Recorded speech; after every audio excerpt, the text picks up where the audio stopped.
Power star Pawan Kalyan గారు latest periodic movie Harihara Veeramallu. ఈ cinema ఈరోజు అట్టహాసంగా ప్రపంచవ్యాప్తంగా విడుదలయ్యి భారీ సక్సెస్ అందుకుంది. కిష్ జాగర్ల మూడ్ నుంచి చిత్ర దర్శకత్వ బాధ్యతలు అందుకున్న డైరెక్టర్ జ్యోతి కృష్ణ వెండి తెరపై భావోద్వేగాలను భారీగా పండించారు.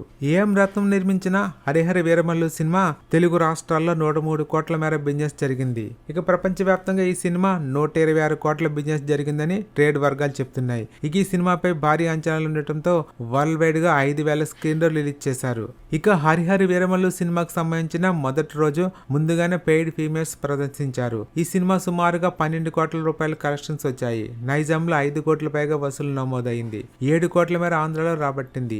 ఓవర్సీస్ లో ప్రీమియర్స్ ద్వారా ఈ సినిమా $700K అంటే సుమారుగా భారతీయ కరెన్సీలో 6 కోట్ల పైగా కలెక్షన్స్ రాబట్టింది. దాంతో ఈ సినిమా 20 కోట్ల మేర ప్రీమియర్స్ ద్వారా వసూలు చేసింది. ఫీమేల్స్ తో కలిపి ఈ సినిమా వరల్డ్ వైడ్ గా తొలి రోజు 100 కోట్ల గ్రాస్ కలెక్షన్స్ రాబట్టే అవకాశం ఉందని ట్రేడ్ వర్గాలు అంచనా. చూడాలి ఈ సినిమా మొదటి రోజు ఎన్ని కోట్లు కలెక్ట్ చేస్తుందో.